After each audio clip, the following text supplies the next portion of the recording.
حیرت بدن سانسیں چراغ علم فن یا رحمت للعالمین۔ اعوذ باللہ من الشیطان الرجیم، بسم اللہ الرحمن الرحیم۔ قال اللہ تعالی وتبارک فی القرآن الکریم والفرقان الحکیم والکتاب المنیر والکتاب العظیم ولا اقسم بالنفس اللوامہ۔ صدق اللہ مولانا العظیم وصدق رسولہ النبی الامین الکریم الرؤوف الرحیم۔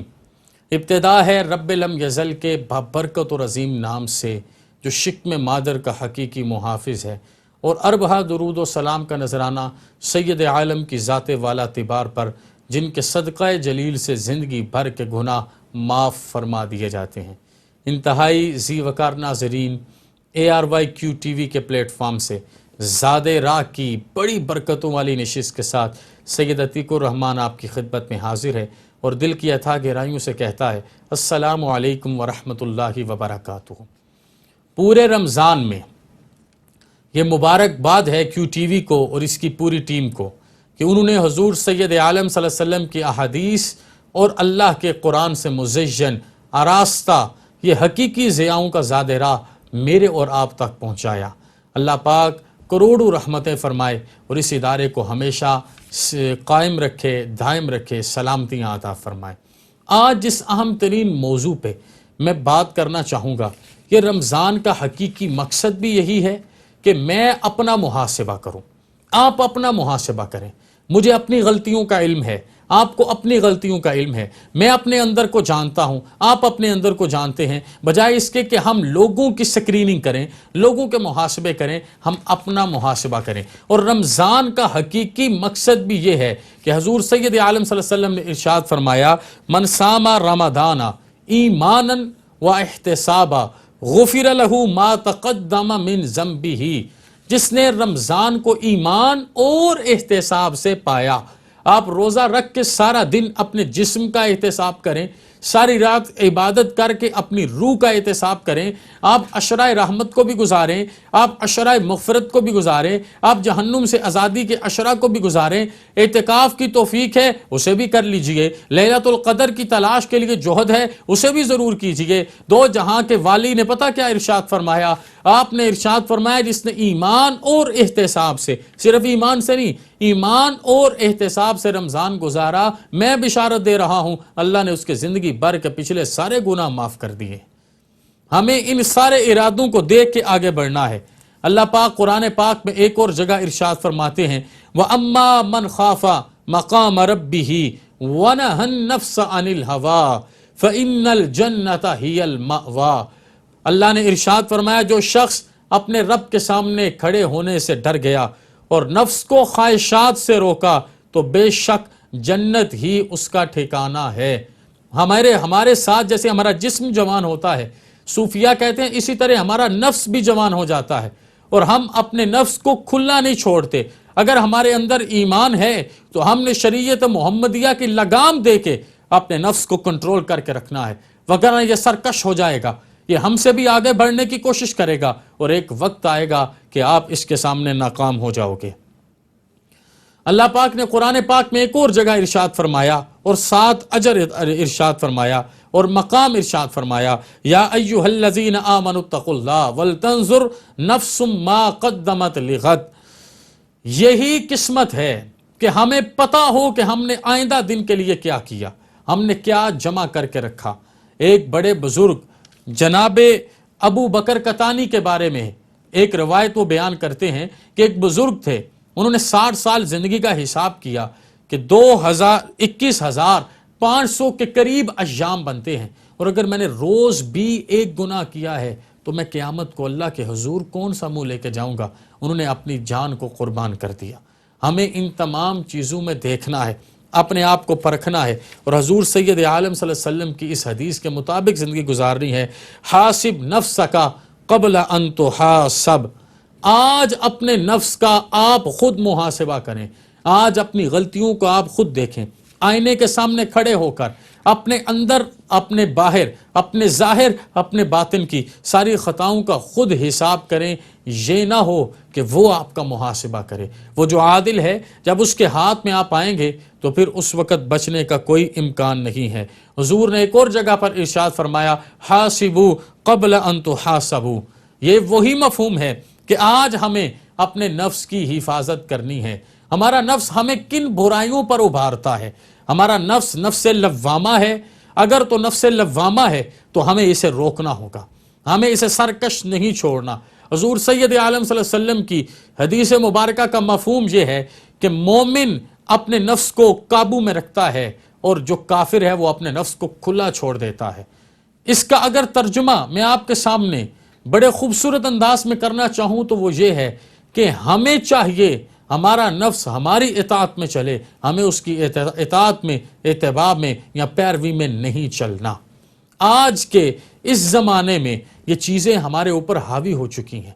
اگر ہم اللہ اور اس کے رسول کی رضا کے لیے زندگی گزاریں گے تو اللہ پاک کرم فرماتے ہیں۔ جو نفس لوامہ ہے وہ کسی بھی حساب سے مطمئن نہیں ہوتا، اسے کسی بھی چیز کی تمیز نہیں ہوتی، اسے خیر اور شر کا کوئی پتہ نہیں ہوتا، وہ ہر وقت ایک سرکش سرپٹ گھوڑے کی طرح گھوڑتا رہتا ہے، وہ جانوروں کی طرح انسان پر حاوی رہتا ہے، وہ انسان کو شہوات کے ساتھ ملاتا ہے، اللہ سے دور کرتا ہے، ذکر سے دور کرتا ہے، نمازوں سے دور کرتا ہے، بے سرور کرتا ہے، بے مقصد زندگی میں لے کے جاتا ہے۔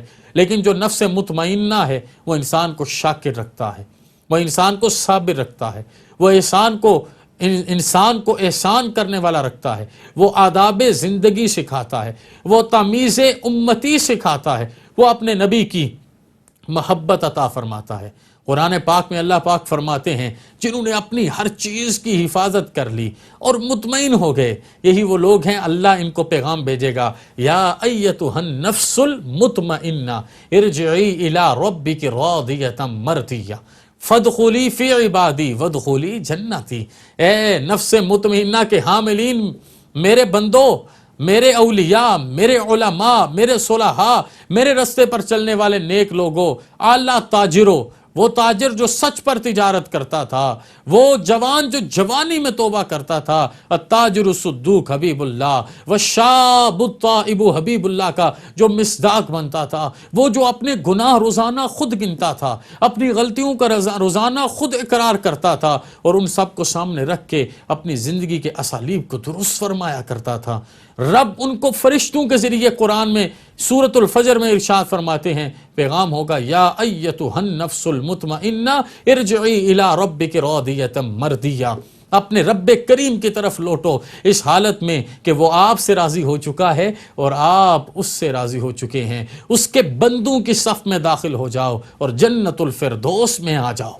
اللہ پاک جب کسی کو اپنے بندے کی صف میں داخل کرے، آپ دیکھیے اس کا مقام کیا ہے، اس کا مرتبہ کیا ہے۔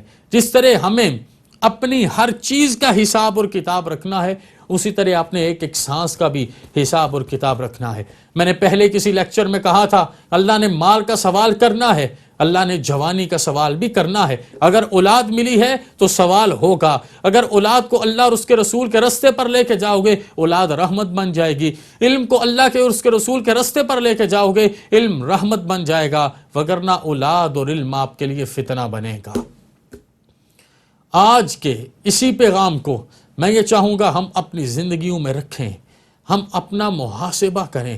میرے اور آپ کے کریم آقا صلی اللہ علیہ وآلہ وسلم نے ارشاد فرمایا، قبر روز 70 دفعہ پکارتی ہے۔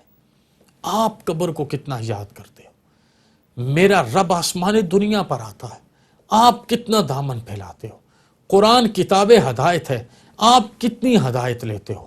میں اور آپ صرف اپنی زبان کے زبانی جمع خرچ کے ساتھ زندگی گزارتے ہیں کہ ہمارا عمل بھی اس کے ساتھ ملا ہوا ہوتا ہے۔ ہمیں اللہ کی رحمتوں، برکتوں اور رفعتوں سے اپنے آپ کو بہتر کرنا ہے، پاک کرنا ہے۔ رمضان کا بھی یہی مقصد ہے، نماز کا بھی یہی مقصد ہے، اور ہر ایک اعلیٰ عمل کا بھی یہی مقصد ہے۔ جناب مولا کائنات عادتاً اپنا محاسبہ خود فرمایا کرتے تھے۔ جناب سیدنا صدیق اکبر نے جب تقدیر کی احادیث سنی تو اپنے آپ کو سامنے رکھتے تو آنکھوں سے آنسو نکلتے۔ جناب حنظلہ سید عالم صلی اللہ علیہ وسلم کی خدمت میں آ کے کہتے حضور کیفیت کی سمجھ نہیں آتی، حدیث کے الفاظ تو سخت ہیں، ہماری زبانوں کو اتنی توفیق نہیں کہ ہم اتنے نفوس قدسیہ کے بارے میں یہ جملے بولیں کہ جب آپ کی خدمت میں حاضر ہوتے ہیں کیفیت ایسی ہوتی ہے، عروج ایسا ہوتا ہے، جملے سن کر ہمارے اندر کا معاملہ ایسا ہوتا ہے، آپ کا خطاب سن کے اندر ایسا بدلتا ہے کہ ہم اپنے آپ کو عرش کا ہم پایا سمجھتے ہیں، ہر نیکی کی طرف جاتے ہیں، اور اس وقت ہمارے اندر کی روحانی بیٹریاں چارج ہو جاتی ہیں اور ہم دین اسلام کے لیے جینا چاہتے ہیں۔ اور یہ عام مسئلہ اکثر لوگ پوچھا کرتے ہیں، ان کو جواب اسی پلیٹ فارم سے عرض کرنا چاہوں گا۔ لیکن جب ہم آپ سے اٹھ کے جاتے ہیں، اپنے معاشرے میں جاتے ہیں، اپنے لوگوں میں جاتے ہیں، تو حضور آہستہ آہستہ آہستہ اس کیفیت سے ہم لوگ باہر آ جاتے ہیں اور عام انسانوں کے لیے جینے لگتے ہیں۔ میرے کریم نے پتہ کیا ارشاد فرمایا؟ کہا اگر تم ہر وقت اسی ہی کیفیت میں رہو تو آسمان کے فرشتے بھی آپ کے ساتھ آ کے مصافحہ کریں۔ ہمیں رمضان کریم کی برکتیں ملیں، ایک رات 1000 مہینوں کی راتوں سے بالا تر اسی رمضان الکریم میں ہے۔ اگر ہم اس کی برکتوں کو اپنے سینے میں سمیٹ کے اللہ کی رضاؤں کے ساتھ مل جائیں تو ہمیں سمجھ آ جائے کہ ہم کیا ہیں۔ ہم غیبت کرتے ہیں، جھوٹ بولتے ہیں، بد دیانت ہیں، خائن ہیں، ظالم ہیں، شاتم ہیں، ہم خفیہ زنا کرتے ہیں، ہم لوگوں کا مال کھاتے ہیں، ہم لوگوں کے ساتھ دھوکہ کرتے ہیں۔ ہمارا اندر یہ بتائے گا۔ وابصہ بن معبد نے سید عالم صلی اللہ علیہ وسلم کے ساتھ یہ سوال کیا تھا، حضور خیر کیا ہے، شر کیا ہے؟ میرے آقا نے یوں ہاتھ رکھ کے فرمایا تھا، اس مفتی سے پوچھو، یہ جو اندر بیٹھا ہے اس سے پوچھو، اسے سب پتہ ہے۔ یہ کبھی بھی غلط پر مطمئن نہیں ہوتا، اطمینان نہیں مل سکتا، یہ لوامہ بن جائے گا، مطمئنہ نہیں بنے گا، یہ سرکش ہو جائے گا، کبھی بھی تابع فرمان اور اطاعت گزار نہیں بنے گا۔ اس سے پوچھو، اگر تو یہ تمہارے اس عمل پر مطمئن ہے، تمہیں سیٹسفیکشن دیتا ہے، تمہیں سکون دیتا ہے، مطلب تمہارا عمل وہ درست ہے۔ لیکن تم مال کماتے رہو، فارم ہاؤسز بناتے رہو، اولاد کو بڑی بڑی یونیورسٹیز سے پڑھاتے رہو، اور رات کو اپنے نرم اور گداز بستر پر لیٹو اور تمہیں سکون نہیں آئے، اس کا مطلب یہ ہے کہ کہیں نہ کہیں فلٹر لگانا پڑے گا، کہیں نہ کہیں چیک پوائنٹس بنانے پڑیں گے، کہیں نہ کہیں غلطی ہے، اور اس غلطی کی وجہ سے یہی معاملہ ہے۔ وہ ابراہیم بن ادم کو جس بابے نے سوئے ہوئے اٹھایا تھا، اس نے یہی تو جملہ بولا تھا کہ اے ابراہیم، ان نرم اور گداز بستروں پر اللہ نہیں ملتا، ہمیں اللہ کو ڈھونڈنا ہے۔ اور محاسبے کا سب سے اعلیٰ ترین طریقہ یہ ہے کہ سید عالم صلی اللہ علیہ وسلم کی سیرت کو اپنی زندگی کے سامنے رکھو۔ ایک غلام کی حیثیت سے کیا ویسی زندگی گزار رہے ہو؟ جب کمپیریٹیو سٹڈی آپ کریں گے، آپ کی آنکھوں کے سامنے ساری چیزیں کھل جائیں گی، آپ صحیح ہو، آپ غلط ہو، آپ درست ہو، جو بھی معاملہ ہے وہ آپ کے سامنے کھل کر آ جائے گا۔ تو یہی رمضان کا پیغام ہے، یہی قرآن کا پیغام ہے، یہی دین کا پیغام ہے، یہی اسلام کا پیغام ہے، یہی رسول اکرم صلی اللہ علیہ وآلہ وصحبہ وسلم کا پیغام ہے، اور یہی حقیقی زاد راہ ہے کہ ہمیں آج اپنا احتساب کرنا ہے۔ احتساب کے بعد توبہ کا رستہ ہے، رجوع کا رستہ ہے، غلطی کے اقرار کا رستہ ہے، غیر محتاط زندگی کو پوری احتیاط کے ساتھ گزارنے کا رستہ ہے، اپنے سارے معاملات کو سنوارنے کا، درست کرنے کا رستہ ہے۔ کب تک رستہ ہے؟ جب تک سانس چل رہی ہے۔ حضرت شیخ سعدی نے یہ جملہ ارشاد فرمایا کہ میں جب قبروں کے پاس سے گزرتا ہوں مجھے محسوس ہوتا ہے، وہ کہتے ہیں ایک دن ہم تمہاری طرح تھے، ایک دن آپ ہماری طرح ہو جاؤ گے۔ اس بابے نے شہر رونقہ میں بیٹھ کے کہا، بازار میں بیٹھ کے کہا، اللہ سے بندوں کی صلح کروانی ہے۔ پوچھنے والے نے پوچھا بابا کیا بنا؟ کہا اللہ مانتا ہے، بندے نہیں مانتے۔ کچھ دن کے بعد وہ شہر خاموشاں قبرستان میں بیٹھا تھا۔